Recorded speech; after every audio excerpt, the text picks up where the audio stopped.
भारत में राष्ट्रवाद। इतिहास का यह चैप्टर हम लोगों के एग्जाम के दृष्टिकोण से अति महत्वपूर्ण है। यही समझ लो तुम लोग कि इस चैप्टर से हम लोगों को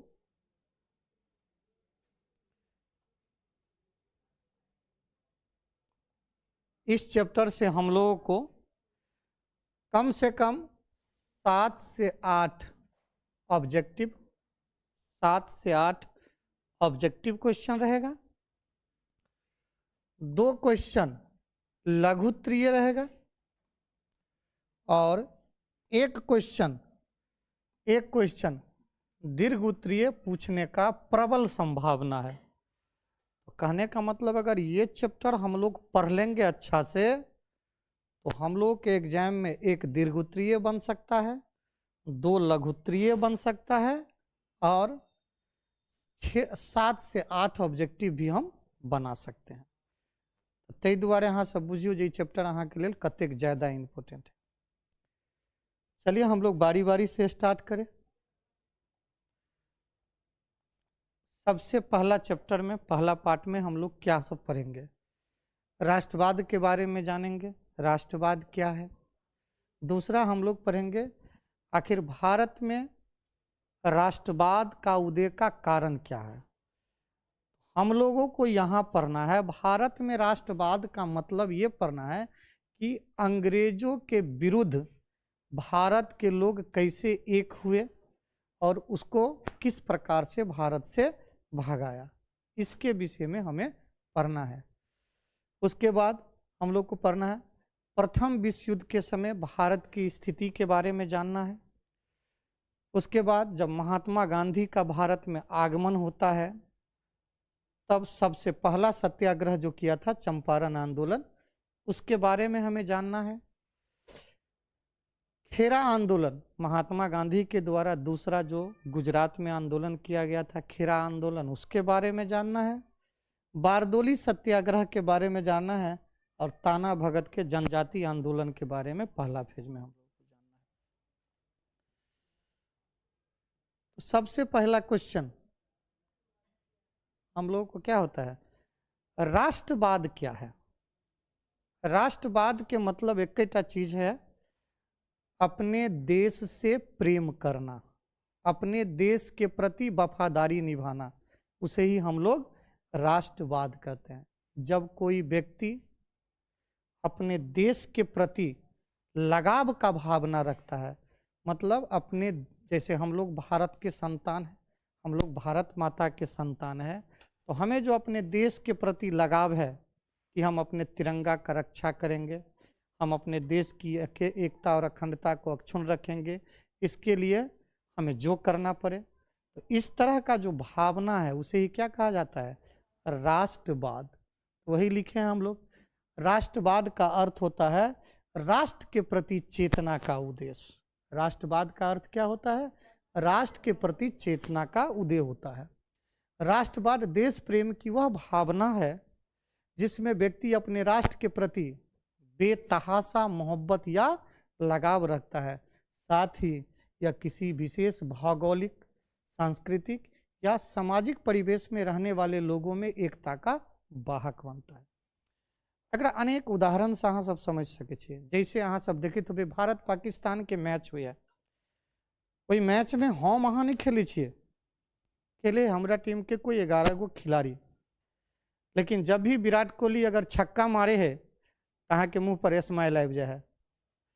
लेकिन अगर एंटी पार्टी जखनते दोसर देश के टीम खेलित रहे है और वो छक्का पर छक्का मारित रहे है तो अपना बॉलर के गारि पढ़ित रहे छिए जे खराब बॉलिंग लगल के, कप्तान के कहते रहे छिए एकरा नहीं देबाक चाहिए, एकरा दीते। खेल भ रहा है, वही जगह खेल भावना से हारते कोई जीतते कोई, लेकिन अहाँ के होइत रहे अगर भारत जीतली तो हम जीतली, भारत हारली तो हम हारली। यह जो भावना है, यही भावना के की कहल जाए, राष्ट्र के प्रति प्रेम करना, राष्ट्र के प्रति लगाव रखना। तो वही है राष्ट्रवाद क्या है, देश प्रेम की भावना है।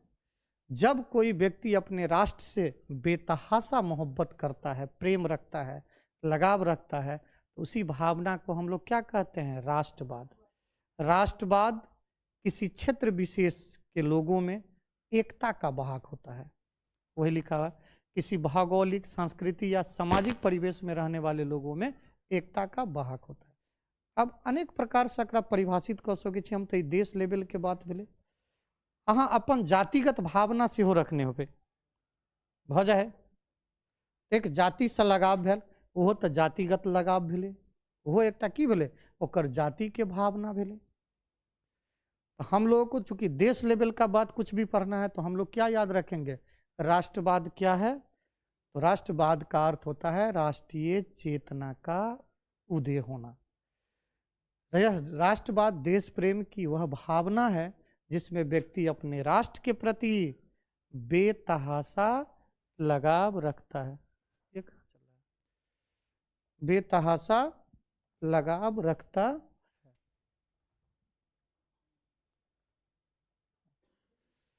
राष्ट्र के प्रति इस प्रकार के भावना रखने वाले व्यक्ति को क्या कहा जाता है?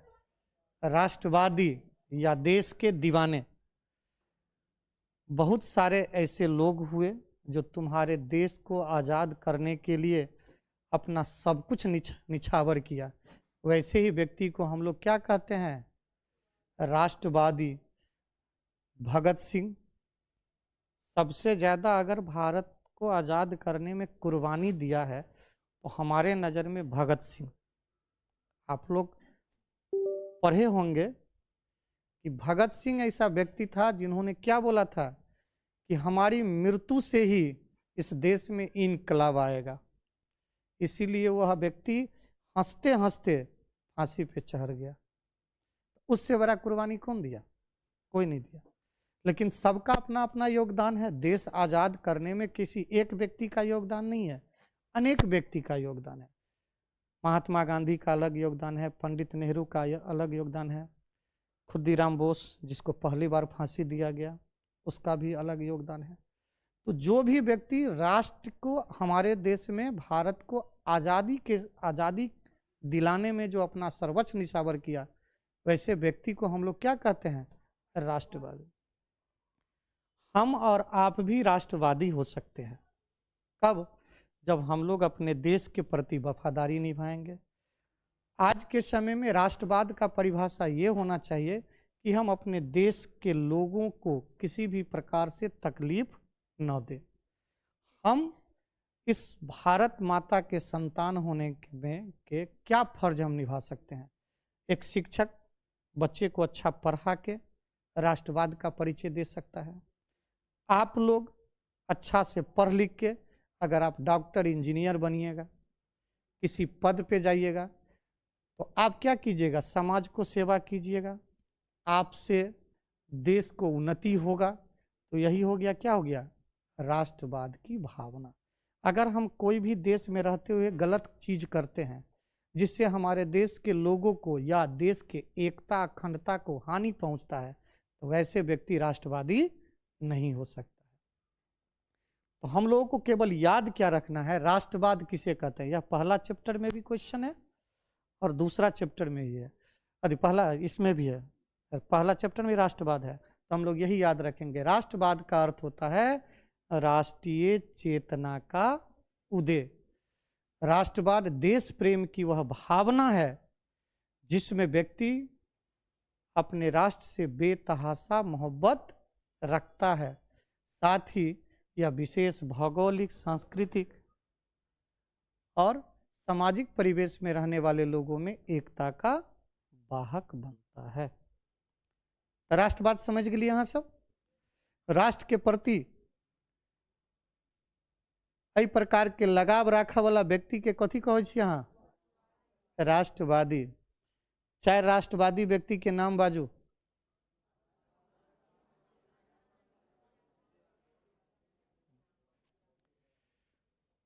अब आगा अहाँ सबके पढ़ के की है।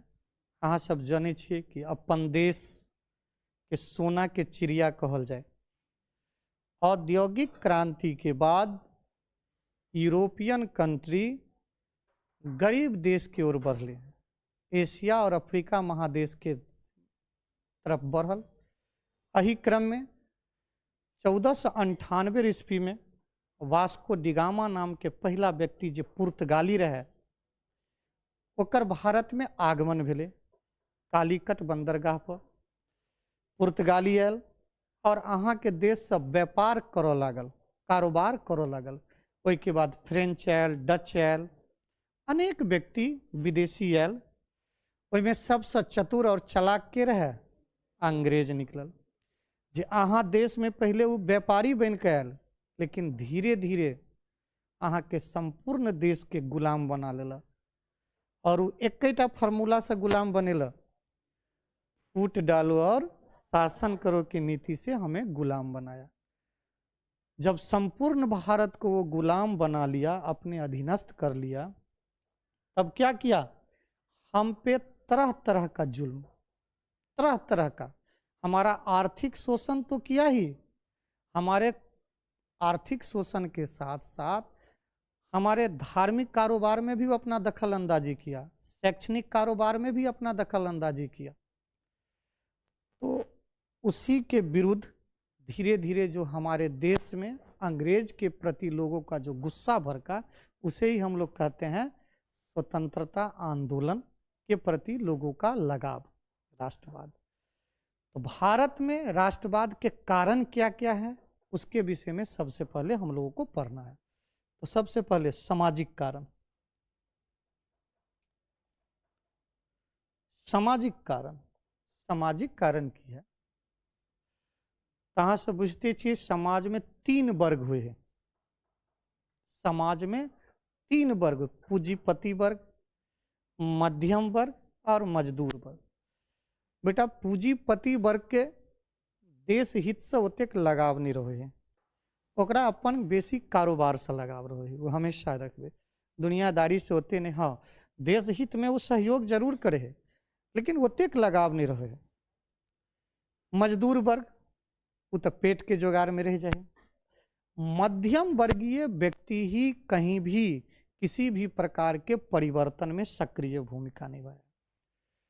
अंग्रेज सामाजिक कारण में सबसे पहला क्या है कि अंग्रेज जब वहां के गुलाम बने नहीं रहे, तो ज्यादातर उच्च पद, जे भी सरकार के उच्च पद है, जकरा हाँ एसडीओ कहे छे, बीडीओ कहे छे, वर्तमान समय में बड़े बड़े सरकारी पद पर अंग्रेज हमेशा अपना आदमी के बैठावे। आई के डेट में वही प्रकार के एग्जाम के अपना सब कहे छे बीपीएससी, यूपीएससी, जैसे हाँ आईएएस बनबे छे, वही प्रकार के लोगों के हमेशा वो अंग्रेजी अपना बैठावे। कोई तरह के एग्जाम की करे, भारतीय लोग के हर साजिश लगा कर चाहे जो वही पद पर नहीं जाए। ताके लेल पहला शर्त वो की केने रहे, तो वो एग्जाम जे ले वो इंग्लैंड में ले। कत एग्जाम ले? इंग्लैंड में ले। अब अहीं कहू जे भारत के लोग के 7 समुद्र पार जाकर एग्जाम देव जाके है, तो कतेक आदमी एग्जाम देव जैते? मान लू अहाँ के आईएएस के फॉर्म भर के है और परीक्षा अहाँ के हो मान लू विदेश में, अहाँ पहले विदेश में जा पेबे, वीजा है, तो मतलब अंग्रेज के लोग चाइन के वो अपने घर में परीक्षा ले, कैले अपना घर में परीक्षा ले, ताकि हमारा घर के लोगों में ज्यादा से ज्यादा इन्वॉल्व हो, ज्यादातर ओनाहिते छटा जाए। दोसर की हुए तो कुछ व्यक्ति, पढ़ल लिखल व्यक्ति या धनी मनी परिवार के लड़का सब, अगर वो विदेश जाकर उत्तर जाकर परीक्षा दैयो दे, तो हमेशा वो यही बात के रहे, हमेशा रखने कि कोनो न कोनो तरीका से भारत के लोग के वही पद तक हम नहीं जा देवे। तो बुद्धिजीवी वर्ग में बड़ा रोष भेले, जो देश हमारा जुत तुम्हारा। धीरे धीरे वो जागरूक हुआ लगले और वही के बाद अंग्रेज के प्रति गुस्सा, जाहिर सा बात है, पहले बुधियार हुए थे के बाद नीचा के ट्रेंड को रहे ना, समाज को ट्रेंड करने का, किसी भी प्रकार का बदलाव करने के लिए लोगों को उस्काने का जो भार है वो है मध्यम वर्गों को। हम अहाँ के पढ़ावे छी, हम अहाँ के जई तरह के शिक्षा देव, अहाँ के वही तरह के सोच विकसित होत, विचार विकसित होत, कल्चर विकसित होत। तो हम मध्यम वर्गीय लोगों को टीच करते हैं हर दृष्टि से। तो वह लिखल है पहला सामाजिक कारण में, सरकारी नौकरियों में अंग्रेज हमेशा क्या करता था, पक्षपात की नीति पर काम करता था। यह राष्ट्रवाद की भावना का विकास, इसी कारण राष्ट्रवाद की भावना का विकास हुआ। क्या होता है, सरकार द्वारा ऊंचे सरकारी पदों से भारतीयों को अलग रखने का हर संभव प्रयास किया जाता था, हर संभव प्रयास किया जाता है। जैसे इंडियन सिविल सेवा उस समय में जो होता था, जिससे बड़े पद पर पदाधिकारी चुनाते थे, उस परीक्षा का आयोजन कहाँ होता था, इंग्लैंड में होता था, जिस कारण अधिकतर भारतीय शामिल ही नहीं हो पाते थे। अब वहीं कहूँ ना, जो इंग्लैंड में विदेश में हुए तो अब तक के लोग परीक्षा बेसी जाबे नहीं करे दिया, केना जेते दिया, और ओकरा घर में हो तो ओकर वही देश के युवा सब ज्यादा परीक्षा दे, तो प्रतिभागी ज्यादा रहे, वो हर संभव करे। वही के बाद अगर कोई पास कर जाता था तब अनेक प्रकार की बाधा उत्पन्न कर उसे पदच्युत करने की कोशिश की जाती थी। मतलब किसी भी प्रकार से बड़े पद पर हम भारतीय लोगों को नहीं रहने देंगे, इसका हर संभव प्रयास। हाँ, इसके लिए भारत के शिक्षित वर्गों ने अंग्रेजों के खिलाफ आवाज उठाई। सबसे पहला व्यक्ति जो भारत के रहे, सुरेंद्र नाथ बनर्जी, याद रखब, अंग्रेज के समय में सबसे पहला व्यक्ति रहे जो प्रथम बेर civil service ICS Indian civil service परीक्षा पास केला। वो पास करो वाला प्रथम व्यक्ति के रहे, तो याद रखना है हमको, सुरेंद्र नाथ बनर्जी। तो मध्यम वर्गीयों में क्यों गुस्सा आया, अब वहीं कहूँ ना, अखन हाँ मोदी सरकार से के लड़ाई कर छे, कहे छे मोदिया कहने रहे 2 करोड़ नौकरी देबू, ककरो नौकरी नहीं दी है, अहाँ ओहि ले गुस्सा करी छिए। अभी अहाँ तेजस्वी के ज्यादा प्रशंसा करी छिए, किया तेजस्वी के प्रशंसा करी छिए कि एक छोटा सा युवा लगभग 1 साल के अंदर लगभग 1.5 से 2 लाख लड़का लड़की के रोजगार दिल किया। तो ये किसको रोजगार दिया है, इसमें कौन गया है, मध्यम वर्गीय। अडानी का बेटा नौकरी किया है, क्या है, उसको क्या कमी है, मध्यम वर्गीय पढ़े लिखे परिवार का यूथ सब नौकरी किया है। तो सरकार से हम नौकरी का उम्मीद रखते हैं, हमें रोजगार दो। लेकिन उस समय का सरकार क्या किया कि तुम्हारे देश पर शासन करेंगे लेकिन बड़े पद पर तुमको नहीं रहने देंगे। इसीलिए भारत के शिक्षित वर्ग आपस में एक होने लगे और अंग्रेज को भगाने के लिए माहौल कायम होने लगा। दूसरा कारण है हमारा अंग्रेजों का भेदभाव रवैया। अंग्रेज चौरक फूटल जो है गोरका, अंग्रेज के देखने चाहिए सब, वो भुल्ला भुल्ला आँख सब, वो एकदम हाँ। अपना सब ओकरा कहे छे चरकहिया, नहीं कहे छे यहाँ सब, दिमाग के बर्तन जो है और आँख होकर बिलाई जका वही छोटका छोटका, छोटे छोटे वह भूरा भूरा, हम सब कहे कुरा। हाँ तो हो ने। अच्छा चलू, बड़ा तेज देखियो, अंग्रेज अहाँ पर हुकूमत करे, अंग्रेज के जे रहे बेहुदा इधर, अंग्रेज के जे भी अंग्रेज रहे वो भारतीय के हमेशा हे के दृष्टि से, हे के दृष्टि मतलब भले पक्षपात करना, अहाँ के कभियो नीक दृष्टि से नहीं देखे। अहाँ के कोनो होटल में, बड़ा बड़ा होटल में अहाँ के जाए के इजाजत नहीं रहे, ओहिमे खाली अंग्रेजे के धिया पुता जेते, अहाँ ओकरा साथ फर्स्ट क्लास मतलब VIP सीट पर अहाँ बैठ नहीं सके छे। VIP सीट ककरा लेल राखल है, तो खाली अंग्रेजे ले राखल है, माने अहाँ ओहिमे नहीं बैठ सके छे। ये बड़ा खराब लगले लोग के। और अगर अहाँ से कनिको छोटा मोटा गलती होए तो अंग्रेज अहाँ के अभद्र और भद्दा भद्दा गाली पर है। बहुत सारा फिल्म के माध्यम से देखने हुए अंग्रेज के जुल्म, हाँ सब। तो ऐसा धीरे धीरे लोगों में की हुआ लगले, गुस्सा भर कर लगले, जा घर हमारा और जूत तुम्हारा। धीरे धीरे लोग में देश प्रेम के भावना जागा लगले और अंग्रेज के देश से भगावा के कोशिश में रहले। तो वह दूसरा कारण हमारा क्या है कि अंग्रेजों ने भारतीय को क्या किया, हे के दृष्टि से देखता था। उन्होंने हमें क्या कहता था, काला देशी, तू गोरका, असभ्य तक हमको कहता था। दक्षिण अफ्रीका में भारतीयों पर तरह तरह के कानूनी प्रतिबंध थे। हमारे देश के लोगों को कारोबार में माने मजदूर बना के वो दक्षिण अफ्रीका ले गया था, क्योंकि हम उसका गुलाम थे, तो यहाँ के आदमी को वहाँ ले जाता था केवल काम करने के लिए, और उसके साथ बहुत भद्दा व्यवहार। अब तू जाएगा भी वहाँ घर कैसे वापस, हम ले जाएंगे तब ना जाएगा, तो बहुत भद्दा व्यवहार। रेलवे के प्रथम श्रेणी में डिब्बे में हम लोग सफ़र नहीं कर सकते थे। यूरोपियन क्लबों में, सड़कों पर, होटलों पर अंग्रेज उसके साथ क्या करता था, दुर्व्यवहार करता था। तो इससे धीरे धीरे, देखो बेटा ये याद रखना, आप के प्रति जब कोई नाजायज तरीकों से व्यवहार करने लगता है तो आपके नज़र में उसका इज्जत कायम नहीं रहता है।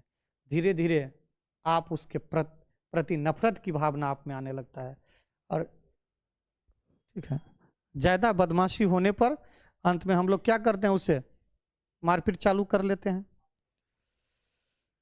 तीसरा, आर्थिक कारण। सबसे बड़ा कारण समझो आर्थिक। जानते ही हो भूखा पेट आदमी क्या नहीं कर सकता है। जब अहाँ के देश गुलाम नहीं रहे, वही समय में अहाँ के देश में जो जीवन जिया के लिए चीज चाहिए, वो सारा अहाँ छोटा छोटा कुटीर और लघु उद्योग से उत्पादन कर लिए। लेकिन अंग्रेज जब अहाँ के गुलाम बना लेला, तो अंग्रेज के एहन एहन नीति आयल जैसा अहाँ के छोटा छोटा कारोबार मतलब लघु उद्योग और कुटीर उद्योग नष्ट हो गए। अब औद्योगिक क्रांति के कारण अंग्रेज की केला, अपना देश से सामान आबि कऽ एहि जगह सस्ते में बेच लगल। अब एहि जगह अहाँ देखियो एना, एकरा उदाहरण से अहाँ समझ सकै छियै।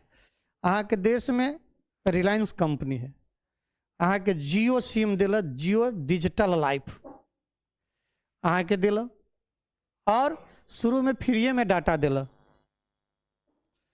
शुरू में फ्रीए में डाटा दिल, और अंत में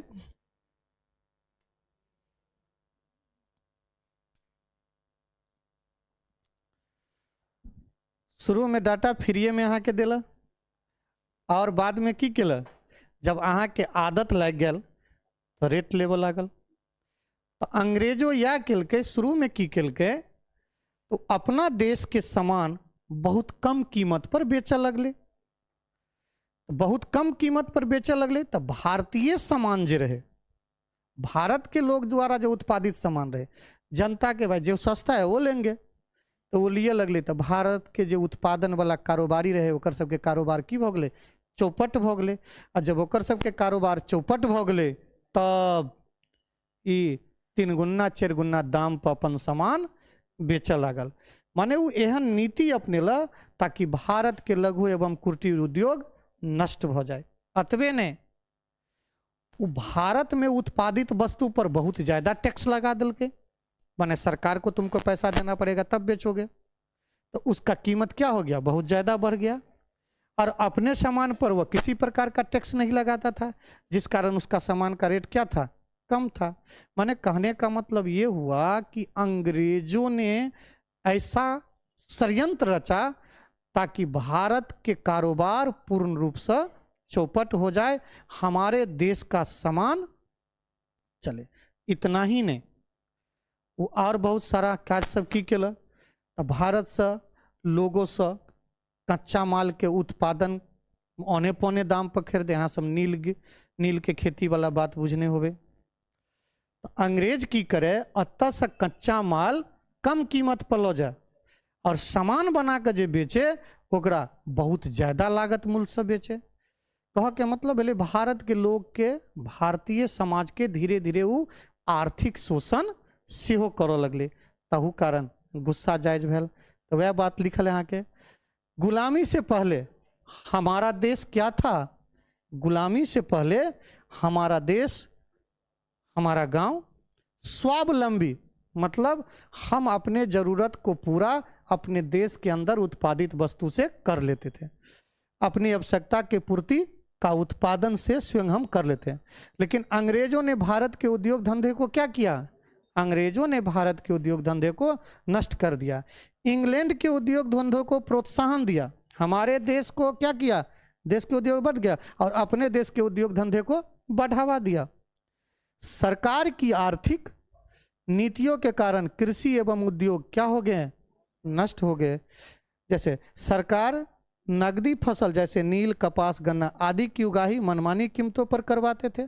हमारे देश के लोगों से जो कच्चा माल तैयार होता था, जैसे गन्ना से चीनी बनता है तो गन्ना, कपास से कपड़ा बनता है तो कपास खेत में बचता है, नील की खेती कलर बनता है इससे। तो इस सब का अंग्रेज, जिसको नहीं पढ़ना है बाबू चले जाओ, बात करोगे 4 चप्पल मारेंगे।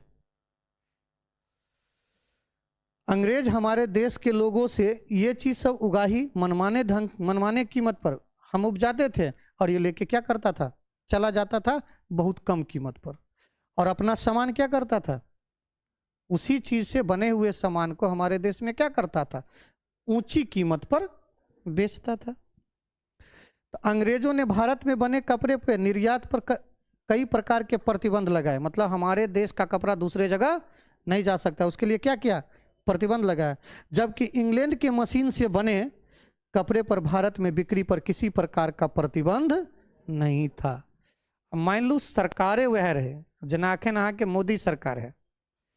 अब रात में 12 बजे आया था, कहत भाइयों एवं बहनों, आज रात से आपका जो ही हरियरका पंसैया है उस कारोबार नहीं होगा, अब लू वहाँ कानित रहो। तो सरकार जे इच्छा है से करत, सरकार के जे इच्छा होत से करत। तो अंग्रेज की केल आर्थिक कारण में की भेल? हम सब की लिखबे? आजादी से पहले हमारे देश का गांव क्या था? स्वावलंबी, आत्मनिर्भर था। लेकिन अंग्रेजों की गलत नीतियों के कारण भारत के उद्योग धंधा, कृषि व्यवसाय नष्ट हो गया। अंग्रेज ने इस तरह का नीति अपनाया जिससे भारत के लघु एवं कुटीर उद्योग नष्ट हो जाए। लेकिन अपने देश के उद्योगों को उन्होंने हर संभव आगे बढ़ाने का कारोबार किया, इस कारण भी हम लोगों में क्या हुआ? अंग्रेज के प्रति नफरत की भावना बढ़ा। तो 3 कारण अभी तो अपना से बुझलिए कौन कौन? सामाजिक कारण में क्या हुआ? तो भाई हम लोगों को उच्च पद पे नहीं जाने देता था, इसलिए मध्यम वर्ग के लोग, पढ़े लिखे लोग अंग्रेजों के विरुद्ध गुस्सा गया। दूसरा, अंग्रेज हम लोगों के साथ हमेशा क्या करता था? गलत व्यवहार करता था। गलत व्यवहार, हमें काला देसी कहता था, खुद गोरखा कोई रहे वो चरकहवा, और हम लोगों को गलत कहता था। लेकिन क्या करोगे, राजा है। अब वहीं देख दे, अरे बड़का के धिया पुता चाहे केहनो रहे, कल बड़ा बाबू के बेटा है।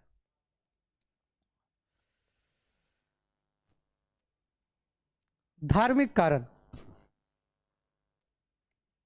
धार्मिक कारण 18वीं शताब्दी के दशक में भारत में अनेक एहन एहन व्यक्ति जन्म लेला जो अपना देश में छुआछूत, जाति प्रथा, अंधविश्वास के दूर करे के कोशिश केला और लोगों में समानता, एकता, मानवता के पाठ पढ़ावे के कोशिश केला। कहल जे छुआछूत भारतीय समाज में गलत है, बहुत सारा एहन कुरीति रहे जकरा दूर करे के कोशिश केला। ओहि में प्रमुख व्यक्ति है राजा राम मोहन राय, स्वामी दयानंद सरस्वती, रामकृष्ण परमहंस, स्वामी विवेकानंद, ईश्वर चंद्र विद्यासागर। ये सब की केला? इन धर्म प्रवर्तकों ने प्राचीन समाज की रूढ़िवादिता, अंधविश्वास और धार्मिक भेदभाव को समाप्त करने की चेष्टा की। उन्होंने अनेक प्रकार की धर्म स्थापना केला, सोसाइटी बनेला, आर्य समाज, ब्रह्म समाज, प्रार्थना समाज, रामकृष्ण मिशन। इसके तहत लोगों को उन्होंने क्या किया? एकता, अखंडता और समानता का पाठ पढ़ाया, जिससे हम लोग भी धीरे धीरे क्या हुए? जागरूक होने लगे। हमारे समाज में अनेक प्रकार का छुआछूत, भेदभाव, कुरीति था। लेकिन जब इन व्यक्तियों का आगमन हुआ, माने हमारे देश में ये व्यक्ति सब क्या किया? लोगों को बोला कि हम सब भारत के लोग हैं, हमें आपस में छुआछूत नहीं करना चाहिए, ऊंच नीच का भावना नहीं रखना चाहिए। जब ये लोग लोगों को टीच करने लगा तो आपस में क्या हुआ, लोग एक दूसरे से मिलने लगे, बात विचार होने लगा। और अहाँ बुझे छे जखनते जेना अहाँ सब नीचा 10 मिनट पहले नीचा छली होत तो ये बुझल हो जो पाली के आदमी कल कथी खेलके होत, आपस में बातचीत भेल होत, कहले झगड़ा भगले एना भगले कत भेलै, ए कल खुना हमारे गाँव में जाते रहे ठोकर लग गए। तो आपस में संवाद शेयर होगा तब ना एक होगा। तो जब ये सब अनेक महापुरुष एहन भेल जे लोगों में टीच करऽ के कोशिश कैल, धीरे धीरे लोग कोई बात के बुझा लगले। और सबसे बड़ा दुश्मन तो हमारा अंग्रेजवा था, तो उसके विरुद्ध हम लोग बात होने लगा। आज के दौर में देखो ना, आज के दौर में जब हम देखोगे बुढ़ा सबको, जब ये एक जगह होता है तो कभी वो नीतीश को हराता है, कभी मोदी को जिताता है, कभी मोदी को हराता है, नीतीश को जिताता है। तो अभी उन लोगों में क्या बातचीत होता है, राजनीति का। लेकिन उस समय जब ये एक जगह लोग होता था तो किसका बात होता होगा, अंग्रेज का। ये अंग्रेजवा हमारे देश को बर्बाद कर रहा है, ये विदेशिया हम पे शासन कर रहा है, इसको भगाना चाहिए। लेकिन कौन भगाएगा रे, ओकर पुलिस वाले लोग। लेकिन धीरे धीरे धीरे धीरे लोगों में क्या हुआ, एकजुट हुआ, आपस में हम लोग एक हुए और एक बन के इतना मार मारे कि भगाइए दिए इस देश से। अंग्रेजी शिक्षा का प्रसार, हम लोग और याद रखेंगे, अंग्रेजी शिक्षा का प्रसार। जब अंग्रेज हमारे देश में आया और अंग्रेज का सरकार बन गया, हम गुलाम बन गए, तो अंग्रेज हम लोगों को क्या किया, अपना शिक्षा लादा। तो हम लोग अंग्रेजी शिक्षा जो पढ़े तो अंग्रेज देश में हम लोग उस देश में होने वाले अनेक प्रकार के आंदोलन के बारे में हम लोग परिचित हुए। तो उस देश में भी हम लोग समझे कि वो वहाँ का लोग ऐसे ऐसे राजा के विरुद्ध काम किया, तब वो आगे बढ़ा, तो हम लोग बोले हम भी करेंगे ऐसा, हम भी करेंगे ऐसा। तो जब अंग्रेजी शिक्षा का प्रसार हुआ तो हम लोग क्या हुए, उसके विरुद्ध, चूंकि उसके अंदर की बातों को हम लोग जानने लगे। तो जानकारी ही ना कोई काम करवाता है रे हम लोग। इससे आगे भी हम लोग याद रखेंगे, राष्ट्रवाद की भावना के विकास में भारतीय समाचार पत्र एवं साहित्य का भी महत्वपूर्ण योगदान रहा है। बंकिम चंद्र चटर्जी, बंकिम चंद्र की रचना आनंद, उसका गीत, आनंद में, आनंद कोई किताब होगा का गीत, वंदे मातरम, अभी भी यहाँ से बचे, वंदे मातरम सुजलाम सुफलाम मलय शीतलम मातरम वंदे मातरम, ऐसा नहीं नारा लगे छे वंदे तो कहला मातरम। इस तरह बहुत सारा अरे उस गाने वाला काम कौन करता है, नारे न करता है, लोगों में नारे न कर। देखो जहां तहां दीवार पे लिखा रहता है नारे, हमारे मोदी सरकार लिखते हैं सबका साथ सबका विकास। वो अपना नारा दिया है कि हमारी सरकार सबका साथ और सबके विकास के सिद्धांत पर काम करता है। लड़की को आगे बढ़ाने के लिए, लड़की को मोटिवेट करने के लिए उसका नारा है बेटी पढ़ाओ तब बेटी बचेगा। तो इसी तरह उस समय के लोग भी, लोगों में भारत में राष्ट्रीयता की भावना, अंग्रेजों के विरुद्ध उस्काने के लिए अनेक प्रकार का गीत लिखा, अनेक प्रकार का नारा दिया। भारतीय समाचार पत्रों में इंडियन मिरर, अमृत बाजार पत्रिका, आजाद केसरी, आर्य दर्शन, द हिंदू आदि भी राष्ट्रवाद की भावना को जागृत करने में महत्वपूर्ण योगदान रखा। तो हम लोगों से ये क्वेश्चन पूछता रहता, और नीचा कर दी, छोड़ दी, छोड़ दी, बदमाशी करने लगता है, बंद करो, बंद करो, नीचा कुछ काज करी थे। आगे हम लोग को अब पढ़ना है क्या, प्रथम विश्व युद्ध और भारत में राष्ट्रीय आंदोलन का अंतः संबंध। माने प्रथम विश्व युद्ध और भारत के राष्ट्रीय आंदोलन में क्या संबंध है। तहाँ सब जाने छिए कि अभी तक इस विश्व में 2 बड़ा बड़ा युद्ध हुआ है। पहला युद्ध जो 1914 में प्रारंभ हुआ और 4 वर्षों तक चला, 1918 लगातार 4 वर्षों तक युद्ध होते रहा, उसे हम लोग प्रथम विश्व युद्ध कहते हैं। और प्रथम विश्व युद्ध का शुरुआत हम लोगों से नहीं हुआ, यूरोपियन कंट्री में हुआ, लेकिन चूंकि हम अंग्रेज के गुलाम थे, हम अंग्रेज के गुलाम थे, हम अंग्रेज हमारे देश में जो करता था वही होता था। तो चूंकि अंग्रेज प्रथम विश्व युद्ध में हिस्सा लिया, तो हमारे देश को भी जबरन इस युद्ध में क्या किया, हुआ धकेल दिया। प्रथम विश्व युद्ध 1914 ईस्वी में प्रारंभ हुआ और वर्साई की संधि के द्वारा 1918 ईस्वी में इसकी समाप्ति की घोषणा हुई। तहाँ सबके एक ऑब्जेक्टिव बत्तीस बन गया है कि प्रथम विश्व युद्ध कब प्रारंभ हुआ। प्रथम विश्व युद्ध में क्या हुआ कि युद्ध प्रारंभ के समय अंग्रेज हम लोगों को आश्वासन दिया था कि युद्ध समाप्त होते ही हम भारत के लोगों को आजाद कर देंगे, ये हमको आश्वासन दिया। और हम भारतीय लोग बेटा दूसरे पर बहुत ज्यादा विश्वास कर लेते हैं, यही हमारा पता नहीं ये कौन सा खूबी हो गया है। तो हमारे देश का जो अंग्रेज के विरुद्ध जितने भी गुस्साए नेता सब था भारतीय, वो सब बोला जो नहीं अभी इससे मार नहीं करो, इसको सहयोग करो, क्योंकि ये क्या बोला है हमको, हम आपको आजादी देंगे, सहूलियत देंगे। तो उसको क्या किया, लोग सहयोग करने लगा।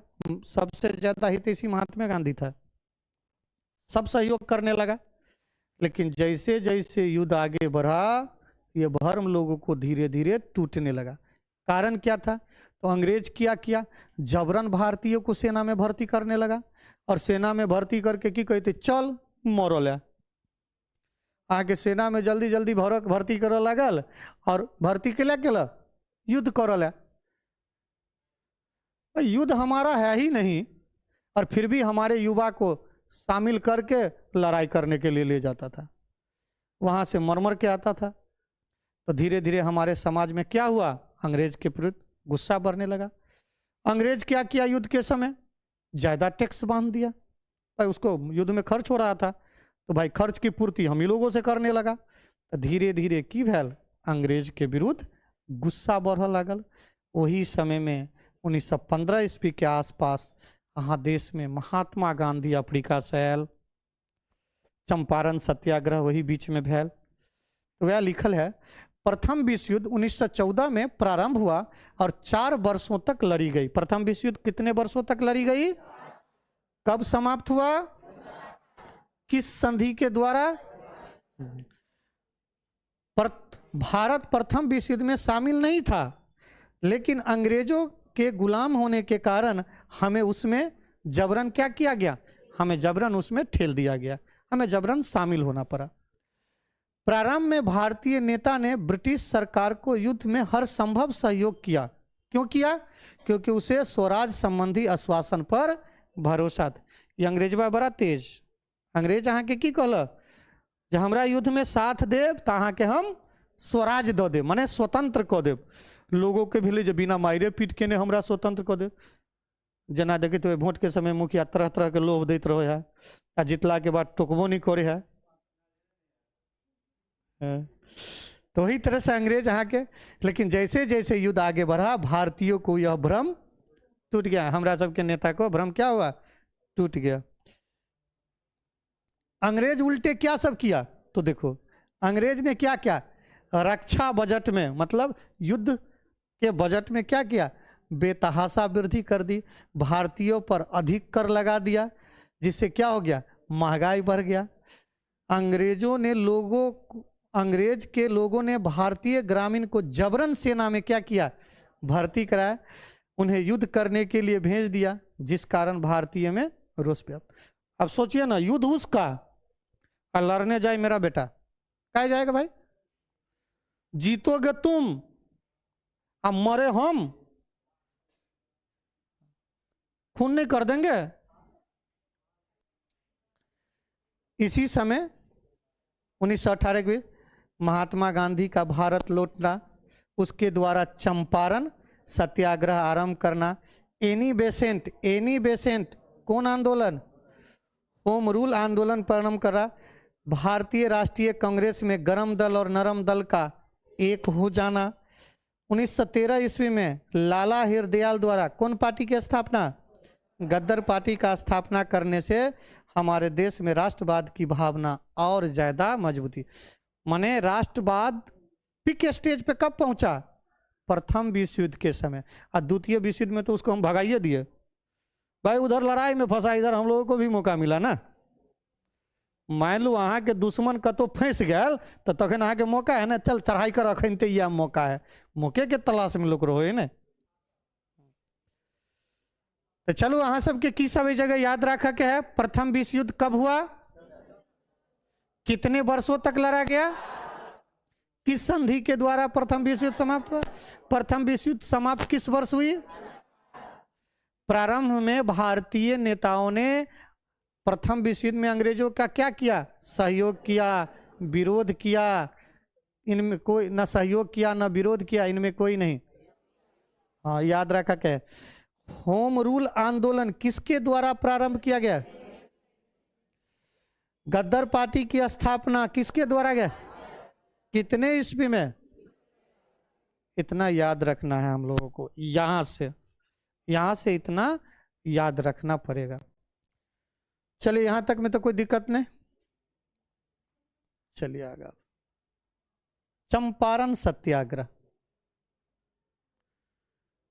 अगला 1915 ईस्वी में भारतीय राष्ट्रीय आंदोलन में एगो नया मोड़ल कैले कि दक्षिण अफ्रीका से महात्मा गांधी भारत लौटल। चंपारण आंदोलन क्या है? तो चंपारण आंदोलन क्या है तो आप लोगों को कितना बार बताए होंगे कि अंग्रेजों ने हमारे बिहार के चंपारण क्षेत्र के लोगों से जबरन नील की खेती करवाता था। क्या करता था? जबरन नील की खेती करवाता था। किसानों को इच्छा नहीं रहने के बाद भी उसको खेती करना पड़ता। वहां 3 कठिया व्यवस्था लागू किया था। माने आपके पास 3x20 मतलब 20 कट्ठा में 3 कट्ठा में आपको नील की खेती करना ही होगा। अब नील का जब उपज हो गया तो अंग्रेज क्या करता था? उसे औने पौने दाम पे, माने लागत से भी कम कीमत पे जबरन खरीद लेता था। इससे किसान लोग क्या थे? बहुत दुखी। अरे भाई हमको लागत भी नहीं मिल रहा है। और दूसरा घाटा की हुआ? तो दूसरा घाटा यह था कि वो जिस खेत में नील की खेती होती थी उसमें अगले वर्ष दूसरा फसल नहीं हो पाता था, मतलब खेत उत्सर हो जाता था। तो इससे वहां के किसान बहुत ज्यादा दुखी थे। इस पर क्या हुआ उसी वर्ष कांग्रेस का अधिवेशन लखनऊ में हुआ। कहाँ हुआ?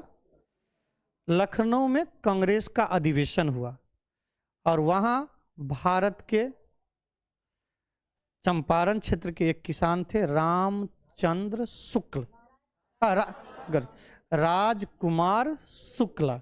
राजकुमार शुक्ला उस अधिवेशन में पहुंचता है, वहां महात्मा गांधी के समक्ष अपनी समस्या को उस अधिवेशन में रखता है और महात्मा गांधी को चंपारण आने का आग्रह करता है। तो महात्मा गांधी उसके आग्रह को स्वीकार करते हैं, वह चंपारण आता है।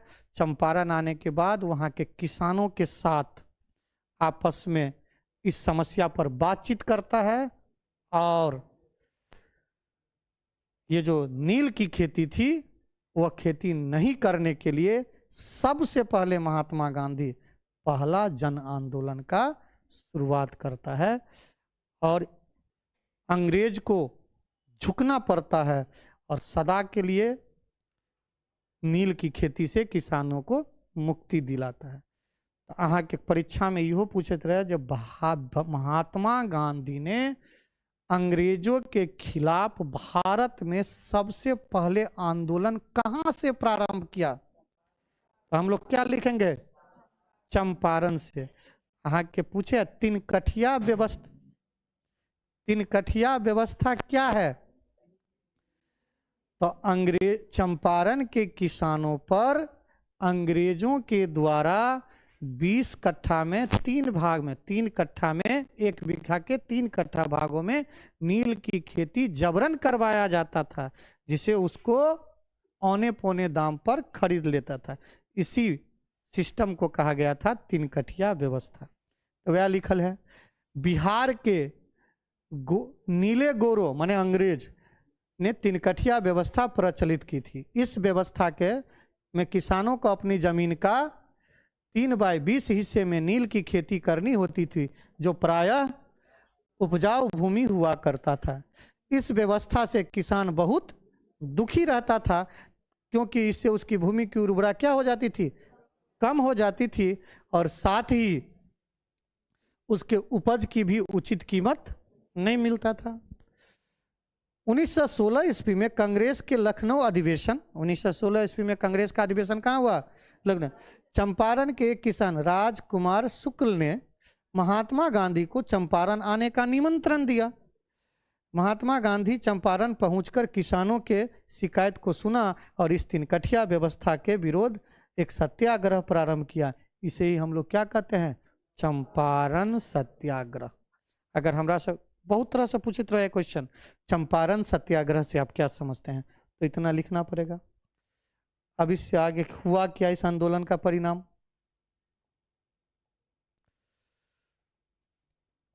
तो इस आंदोलन का परिणाम क्या हुआ, तो गांधी जी के दबाव में अंग्रेजों ने एक कमेटी बनाया, जिस कमेटी का नाम क्या था, चंपारण एग्रियन कमेटी का गठन, जिसमें महात्मा गांधी को भी इस कमेटी का क्या किया गया, सदस्य बनाया गया।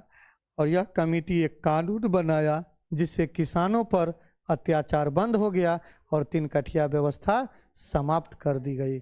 इसे ही हम लोग क्या कहते हैं, चंपारण सत्याग्रह। देखो बेटा, छोट लिखोगे तो सुंदर नहीं होगा। जो क्वेश्चन जितना डिमांड करता है उतना हमें बेटा लिखना पड़ता है। इसमें कहीं से भी हम छोड़ते हैं तो क्वेश्चन की परिपूर्णता और स्पष्टता नहीं होता है, इसलिए जो क्वेश्चन जितना बड़ा है उतना लिखना पड़ेगा।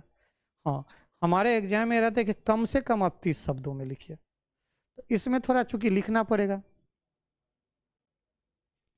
तो चलो वहां के याद रखा परब, 3 कठिया व्यवस्था समाप्त कितने ईस्वी में हुआ,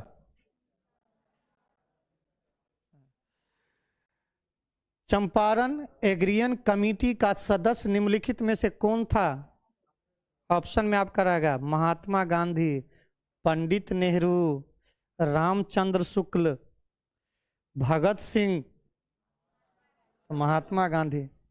महात्मा गांधी के द्वारा प्रथम जन आंदोलन किस शहर से या कहां से प्रारंभ किया गया, रुकिए हम का बदल है ना, पश्चिम बंगाल, बिहार, दिल्ली, गुजरात।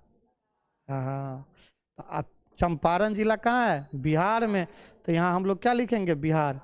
चंपारण सत्याग्रह आंदोलन कितने ईस्वी में हुआ, 1917 ईस्वी में। 1916 में आया था, 1917 ईस्वी में, याद रखबे। आंदोलन की शुरुआत 1917 ईस्वी में हुआ था। 1916 में तो कांग्रेस अधिवेशन में भाग लिया, कुछ दिन के बाद आया, 1917 ईस्वी में हुआ, याद रखिएगा। चंपारण सत्याग्रह 1917 ईस्वी में।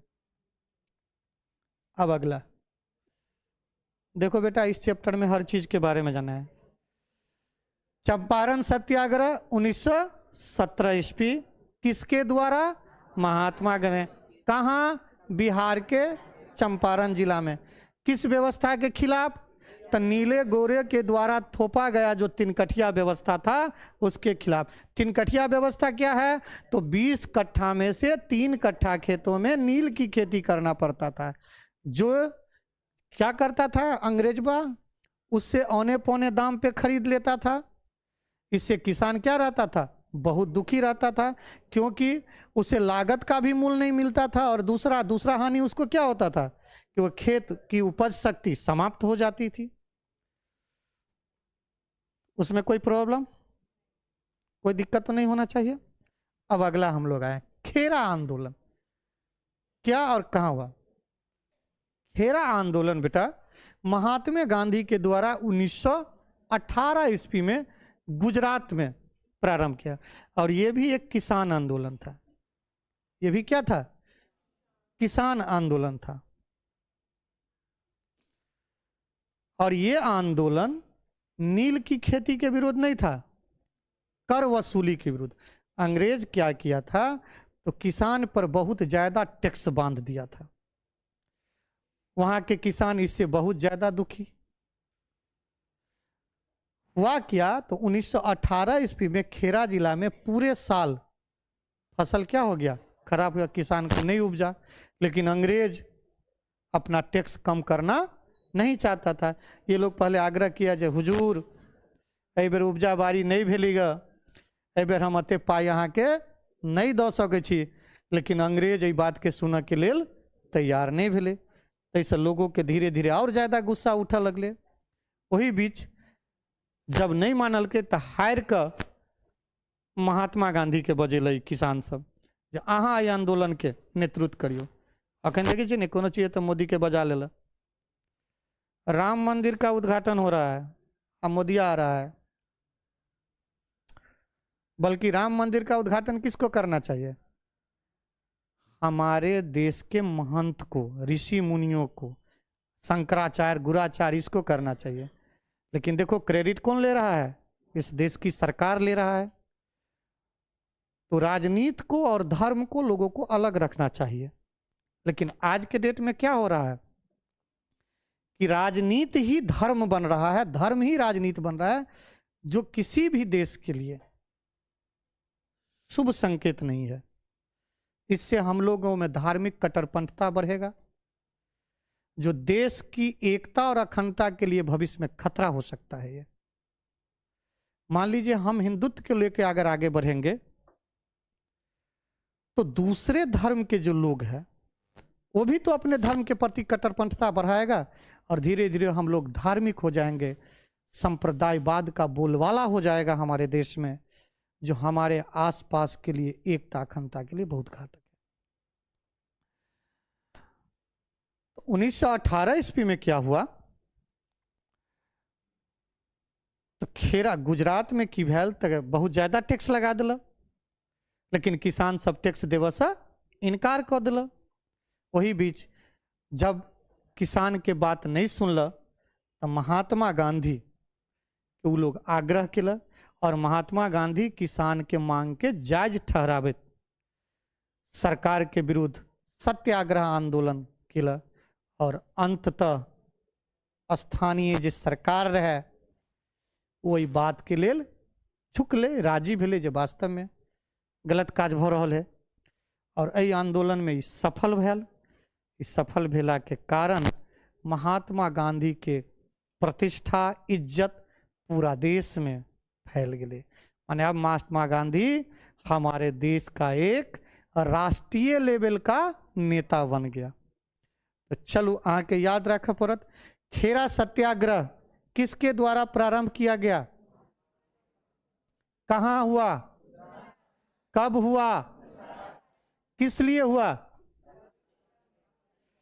सरकार के द्वारा लगाए गए कर को नहीं देने के लिए हुआ। जो सरकार हम लोगों पे ज्यादा टैक्स लगा दिया है, हम सरकार को इतना टैक्स नहीं दे पाएंगे, इसी के लिए खेरा आंदोलन प्रारंभ हुआ।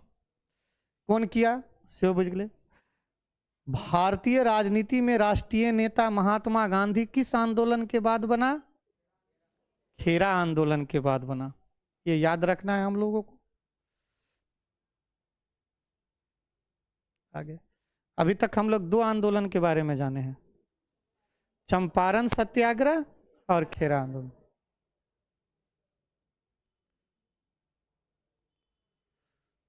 बहुते फर्क। मोपला, मोपला विद्रोह क्या है? मोपला विद्रोह क्या है? मोपला विद्रोह 1921 ईस्वी, 1921। हम लोगों का जो देश है ये है केरल। ये केरल। इस साइड का जमींदार ज्यादातर हिंदू था, इस साइड का जमींदार ज्यादातर हिंदू, और इसमें छोटा छोटा खेती गृहस्थी करने में खेतीहर मजदूर छोटा छोटा, वो सब ज्यादातर मुसलमान था। वहां के हिंदू जमींदारों ने क्या किया, तो इस मुसलमान लोगों पे बहुत ज्यादा टैक्स बांध दिया छोटा छोटा कारोबारी पर, जिससे खेतीहर मजदूर को बहुत ज्यादा रोष हुआ और उसे कर नहीं देने का, मलगुजारी नहीं देने के लिए विरोध करने लगा। इसी आंदोलन को कहा गया मोपला विद्रोह। तो वही लिखा हुआ है मोपला विद्रोह। मोपला विद्रोह अगस्त 1921 में दक्षिण मालाबार, कहाँ है, केरल में मुसलमान खेतीहर मजदूर थे। वहां के क्षेत्रीय जमींदार ज्यादातर हिंदू थे, जो इसको तरह तरह से शोषण करते थे, जैसे भूमि कर को बढ़ा देना, मलगुजारी की नई दर तय करना, माने ज्यादा टैक्स बढ़ा देना, और उसे किसी प्रकार की सुरक्षा की गारंटी न देना। अपने शोषण से तंग आकर केरल के किसानों ने विद्रोह कर दिया, जिसे मोपला विद्रोह कहा जाता है। मोपला विद्रोह का नेतृत्व कौन किया?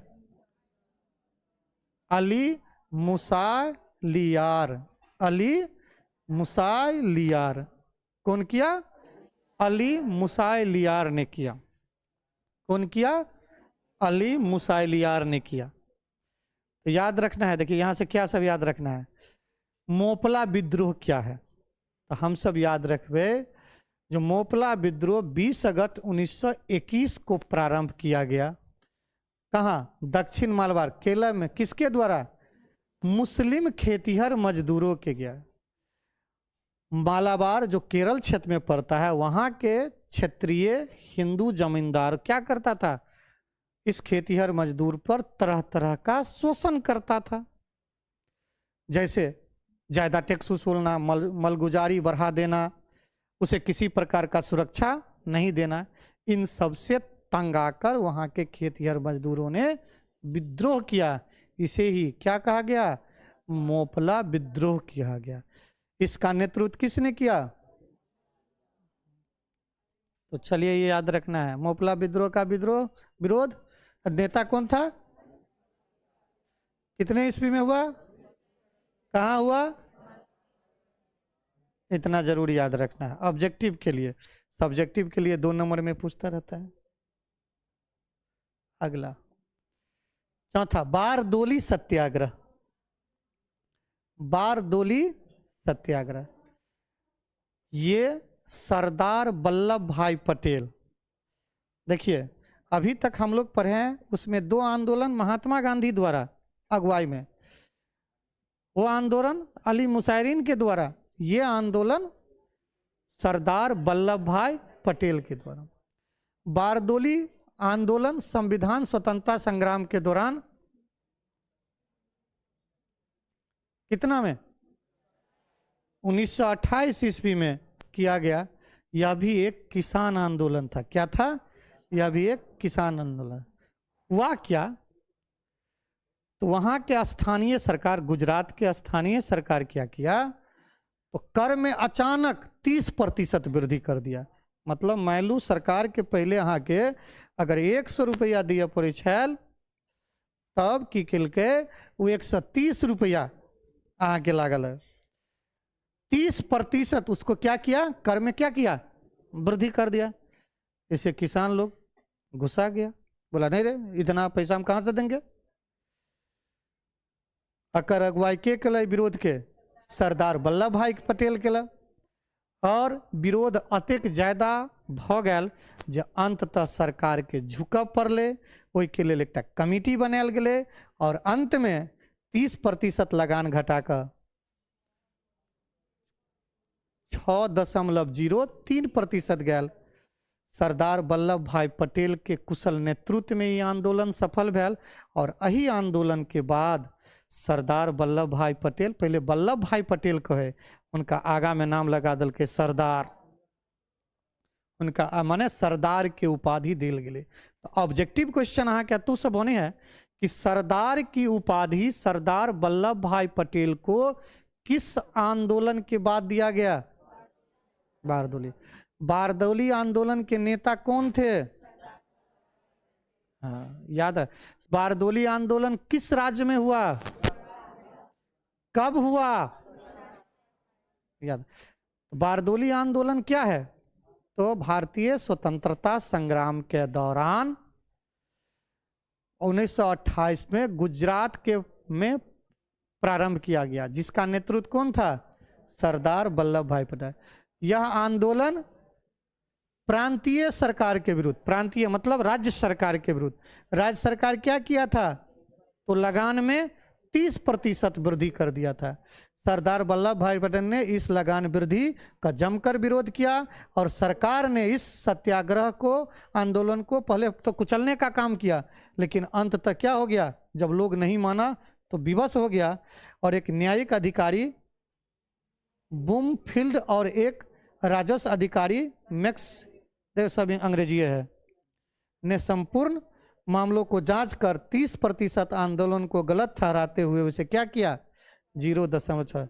इस आंदोलन में सफल नेतृत्व के लिए लोगों ने वल्लभ भाई पटेल को सरदार की उपाधि देने, अब वल्लभ भाई पटेल सरदार वल्लभ भाई पटेल कहलाने लगे।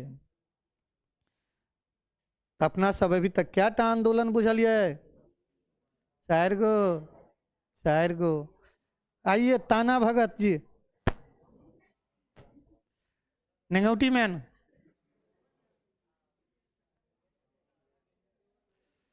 अरे हमारा देश बहुत अनमोल है, समझा? यहाँ तरह तरह के लोग रहते हैं, तरह तरह की संस्कृति है हमारा, और इस देश के आजाद में हर वर्ण के लोग, हर जाति के लोग, हर संप्रदाय के लोग अपने अपने अनुसार प्रयास किया है। आज ना तुम किसी को कहते हो पाकिस्तान भाग जाओ, कोनो तेरे बाबू का मेरे बाबू का देश है। यह देश भारत में रहने वाले सभी व्यक्तियों का देश है, चाहे वह हिंदू हो या मुसलमान हो, चाहे वह सिख हो चाहे ईसाई हो, चाहे वह अगड़ी जाति का हो चाहे वह पिछड़ी जाति का हो। भारत में जन्म लेने वाले या भारत में जिनके पूर्वज रहे हैं वो सभी भारत के लोग हैं। इनमें सभी का योगदान है इस देश को आज़ाद कराने में, देश को आगे बढ़ाने में। इसलिए ये नेता के चक्कर में मत रहना कि पाकिस्तान भागो तो कहने जाना मुसलमान को कैल जो, उसके बाबू को भी देश है ये। अरे मुसलमान भाई तुमको भी कहते हैं, तुम्हारा जब शासन हो जाए तो ये मत हमको कहना कि तू भाग, ना तू भाग ना हम भाग। मियाँ भाई आपस में भाई, हाँ आपस में भाई। चलिए आगे, यहाँ इधर आ जाओ, इधर देखो ताना भगत आंदोलन क्या है। हम लोग को आगे क्या जानना है? ताना भगत आंदोलन क्या है? तो अंग्रेजों के खिलाफ 1914 ईस्वी के छोटा नागपुर में उरावो जनजाति, कौन जनजाति? उरावो जनजाति के द्वारा एक आंदोलन चलाया गया जिसे ताना भगत आंदोलन कहा गया। इस आंदोलन का प्रमुख नेता था जतरा भगत के। यह अरे पुराने जमाना का सलमान खान बॉडी है, इनकार करते हो? देख लो, तो तुम लोगों का 6 पैक का 4 पैक इसके सामने फैल है, बात करते हो? नहीं है? चल देख इधर सालीग्राम 6 पैक, देखो इधर। ताना भगत आंदोलन कहां प्रारंभ हुआ? किस जाति के लोग?